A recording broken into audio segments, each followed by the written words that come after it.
नमस्कार साथियों, स्वागत है आपका हमारे चैनल पे। आज हम फिर से लेके आए हैं आपको यूपी ट्रिपल एस सी पेट का प्रैक्टिस सेट है। ये जो यूथ पब्लिकेशन का है, ठीक है। यूथ पब्लिकेशन का ये सेट है और इसमें सारे के सारे प्रीवियस ईयर से संबंधित प्रश्न बनाए गए हैं। तो आप लोग पूरे वीडियो देखिएगा, आपको हर क्वेश्चन दमदार लगेगा, ठीक है। थैंक यू साथियों। चलिए देखते हैं आज का पहला प्रश्न। पहले प्रश्न में क्या है, दे रखा है कि निम्नलिखित कथनों पर विचार कीजिए तथा नीचे दिए गए कूट का उपयोग कर सही उत्तर दीजिए। देखिए, ये पहला प्रश्न ही कूट में दे दिया गया है, लेकिन आगे के प्रश्न आपको कूट में देखने को नहीं मिलेंगे। दे रखा है कि ऋग्वेद में 128 सूक्त है, बिल्कुल सही है। ऋग्वेद को अष्टक भी कहा जाता है, ठीक है। अब इन दोनों को ऐसे दे रखा, फिर पूछा केवल एक सही है, केवल बी सही है, मतलब केवल दूसरा, या एक और दो दोनों सही है। तो इसमें ऋग्वेद में जो 128 सूक्त होते हैं और ऋग्वेद को अष्टक भी कहा जाता है, तो इस हिसाब से आपका सी वाला ऑप्शन सही हो जाएगा। एक और दो दोनों आपका सही हो जाएगा, ठीक है।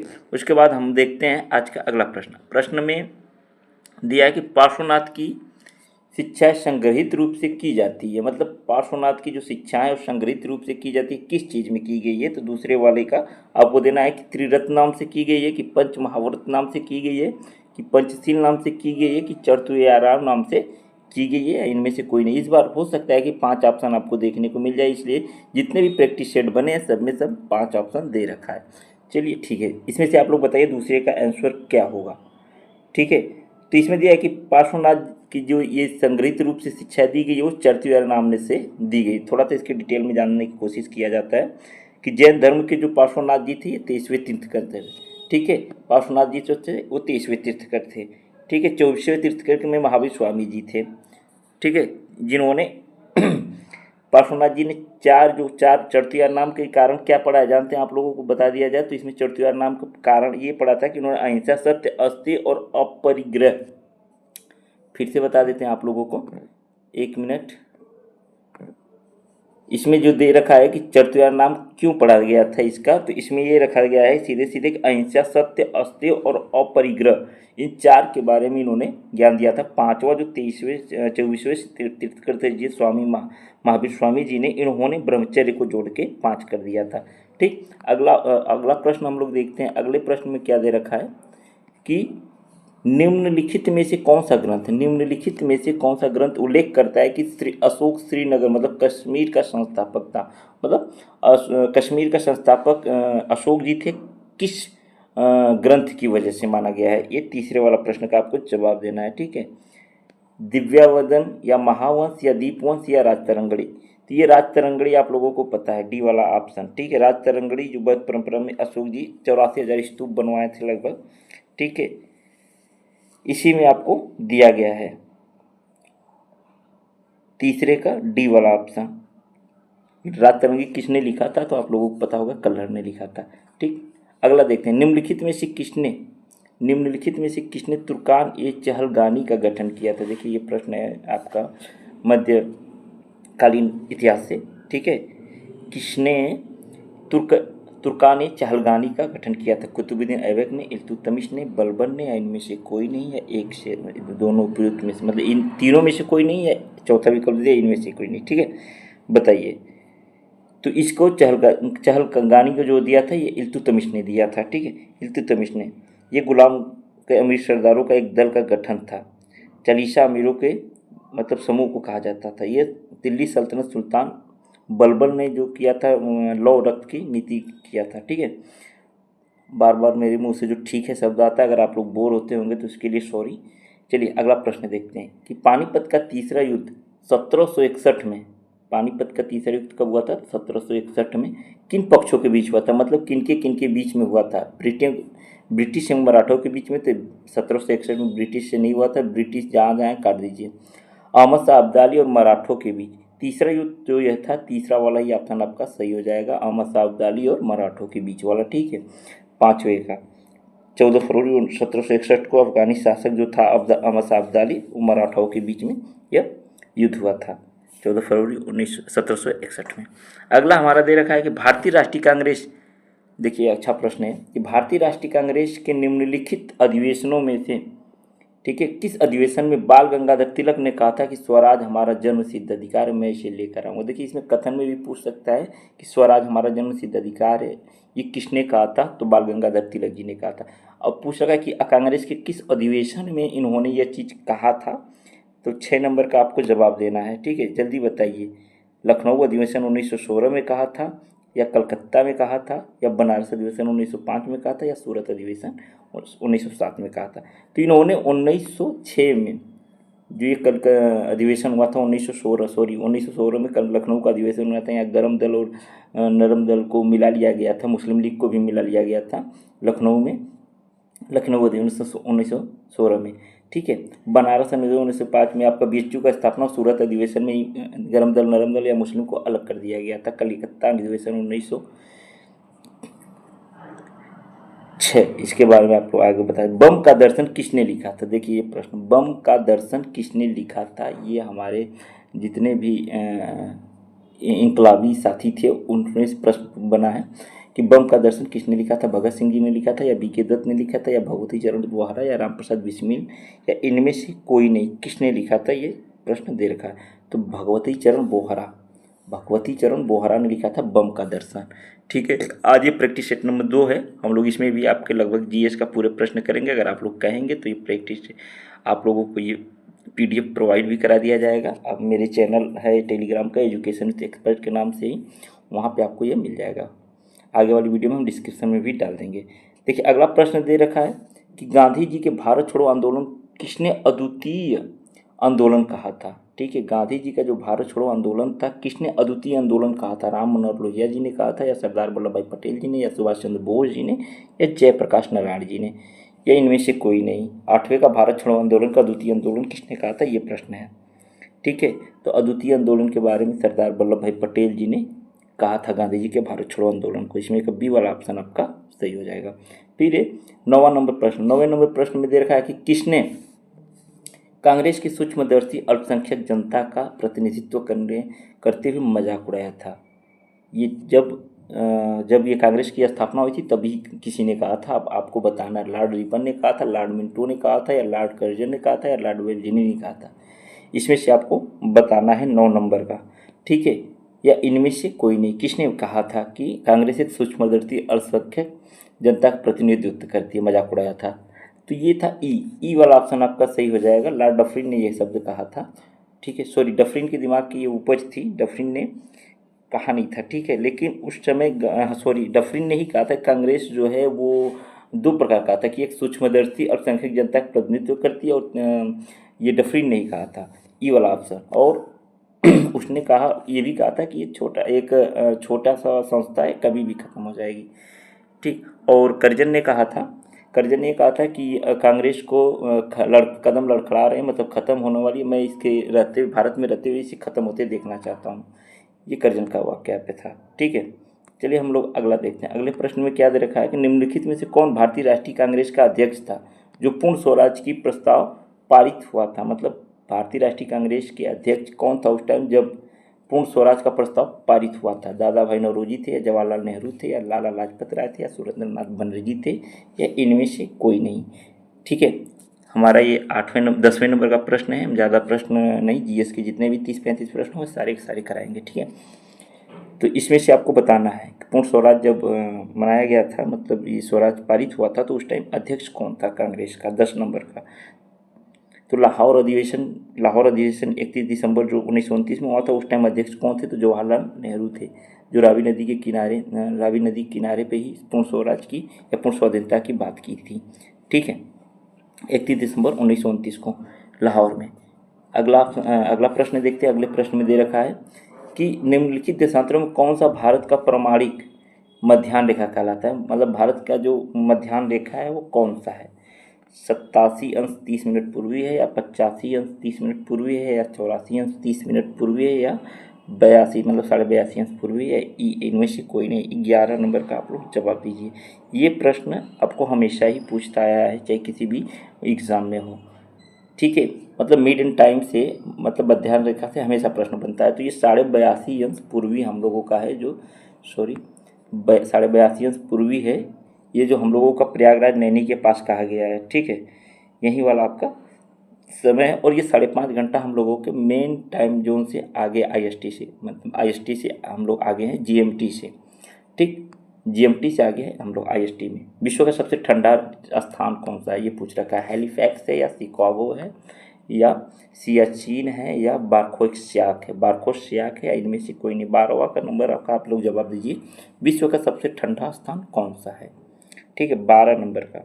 तो बारकोस्याक है, ये बारकोस्याक है। ये कहाँ पे है, इसके बारे में अगर जानना चाहे तो विश्व का सबसे ठंडा स्थान जो रूस के साइबेरिया में स्थित है, ठीक है, यह स्थान रूस के साइबेरिया में स्थित है।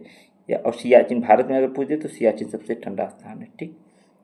उसके बाद हम लोग 13 वाला प्रश्न का जवाब देखते हैं कि क्या है कि उत्तर एवं दक्षिण कोरिया की अंतर्राष्ट्रीय सीमा, उत्तर एवं दक्षिणी कोरिया की जो अंतर्राष्ट्रीय सीमा है वो कितने अक्षांश पे है। 25 अंश उत्तरी अक्षांश पे या 33 अंश उत्तरी अक्षांश पे या 38 अंश उत्तरी अक्षांश पे या 48 अंश दक्षिणी अक्षांश पे है, ठीक है, मतलब ये अक्षांश दे रखा है या इनमें से कोई नहीं। 13 वाला के जवाब आप लोग दीजिए। उत्तरी कोरिया और दक्षिणी कोरिया का अंतर्राष्ट्रीय सीमा कौन सा, यह यूथ पब्लिकेशन का आप लोगों को कराया जा रहा है प्रैक्टिस सेट, ठीक है। 13 नंबर का सी वाला ऑप्शन आपका सही हो जाएगा कि यह 38 अंश उत्तरी अक्षांश पर उत्तरी कोरिया और दक्षिणी कोरिया का जो सीमा रेखा है वो बनाती है, ठीक है। बिल्कुल बिल्कुल। अगला देखते हैं। अगला में है कि निम्नलिखित में से किस नदी को मौजली नदीय द्वीप। देखिए ये प्रश्न ऐसा है कि प्रीवियस ईयर में भी पूछा गया है, प्रैक्टिस सेट में भी और एग्जाम में भी पूछा जाता है। बहुत इंपॉर्टेंट प्रश्न है कि निम्नलिखित में से किस नदी को मौजली द्वीप, मतलब नदीय द्वीप, ये एक ही ऐसा द्वीप है नदी के पूरे विश्व में सबसे बड़ा नदी द्वीप है मौजली द्वीप नदी। ये किस नदी पर है ये पूछ रखा है। कृष्णा नदी पे, ब्रह्मपुत्रा पे, गोदावरी पे या सिंधु पे या इनमें से कोई नहीं। 14 नंबर का आप लोग जवाब दीजिए, ठीक है। तो मौजली नदी द्वीप कहाँ पे है, ब्रह्मपुत्रा नदी पे है, ठीक है। यह द्वीप कहाँ पे है, असम में है। ब्रह्मपुत्र नदी के असम में मौजली नदी द्वीप पाया जाता है, ठीक। अगला देखते हैं हम 15 नंबर का। 15 नंबर में क्या दे रखा है कि निम्नलिखित में से किस राज्य में तांबे का सबसे अधिक भंडार है। तांबे का सबसे अधिक भंडार किस राज्य में है ये पूछ रखा है हम लोगों से, ठीक है। बिहार में है, झारखंड में है, कर्नाटक में है, राजस्थान में है। कहाँ पे सबसे ज़्यादा तांबे का भंडार है, ठीक है, तो ये हमारे राजस्थान में है, खेजड़ी, ठीक है। आप लोगों को पता भी होगा 2024-25 के आर्थिक सर्वे के अनुसार राजस्थान में सबसे अधिक तांबे का भंडार है, ठीक। उसके बाद हमारा 16 नंबर का प्रश्न देखिए कि भारत को एक संविधान देने का प्रस्ताव संविधान सभा में, ठीक है, कब पारित हुआ था ये पूछा गया है कि भारत को संविधान देने के संविधान सभा में कब पारित हुआ था देने के लिए।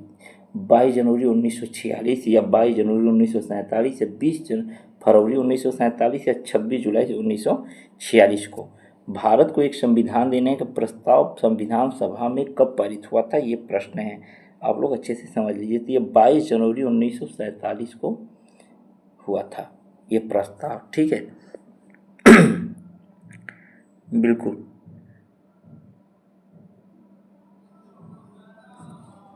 सत्रह नंबर, बिल्कुल बिल्कुल। अगर कहीं से कोई भी डाउट आप लोगों को हो तो कमेंट में ज़रूर जवाब दीजिएगा। 17 नंबर प्रश्न पूछा है कि निम्नलिखित में कौन सा एक राज्य के नीति निर्देशक सिद्धांत का उद्देश्य नहीं है। मतलब राज्य के नीति निर्देशक सिद्धांत का उद्देश्य नहीं है, इस चीज़ को आप लोग ध्यान रखिएगा, हमेशा बताइएगा। क्या है कि यह एक कल्याणकारी राज्य की स्थापना करता है, बिल्कुल सही है। यह सामाजिक आर्थिक न्याय को भी निश्चित करता है, बिल्कुल सही। एक धार्मिक राज्य, यही वाला आपका सी वाला ऑप्शन सही नहीं। यह धर्मनिरपेक्ष राज्य की स्थापना करता है, ये वाला सही है आपका। यह धार्मिक राज्य की स्थापना करता है, ये हमारा भारत ही पूरा धार्मिक राज्य की स्थापना नहीं करने की सलाह देता है, तो ये कहाँ से हो जाएगा। 17 नंबर का आपको सी वाला ऑप्शन सही हो जाएगा। राज्य की नीति निर्देशकता तो 36 से 51 तक ये संविधान में दिया गया है, ठीक। हम लोग अगला प्रश्न देखते हैं। अगले प्रश्न ये कहाँ थे हम लोग, सॉरी, 17 के बाद 18। केंद्र और राज्य के बीच संवैधानिक शक्तियों का बंटवारा किस अनुसूची में दिया गया। मतलब केंद्र और राज्य के बीच संवैधानिक शक्तियों का जो बंटवारा है वो किस अनुसूची में दिया गया है, ठीक है। 18 नंबर का आप लोग जवाब दीजिए। अनुसूची नंबर 5 में है या अनुसूची 6वीं में है या 9वीं में है या 8वीं में है, आप लोग जवाब दीजिएगा। तो इसमें से आपका ऑप्शन हो जाएगा ई वाला सही। ई वाला ऑप्शन इसलिए सही हो जाता है कि इन चारों में से किसी में भी नहीं दिया है, वो 7वीं अनुसूची में दिया गया है। किस नंबर की अनुसूची में, 7वीं अनुसूची में आपके राज्यों का बंटवारा दिया गया है, ठीक है। आगे देखते हैं हम लोग।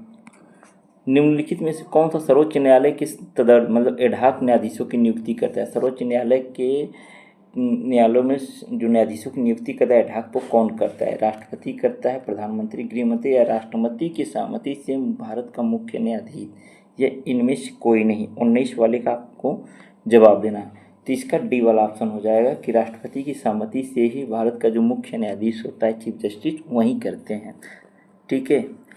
फिर एक 20 नंबर का प्रश्न कि भारत में राष्ट्रीय पंचायत राज दिवस कब मनाया जाता है?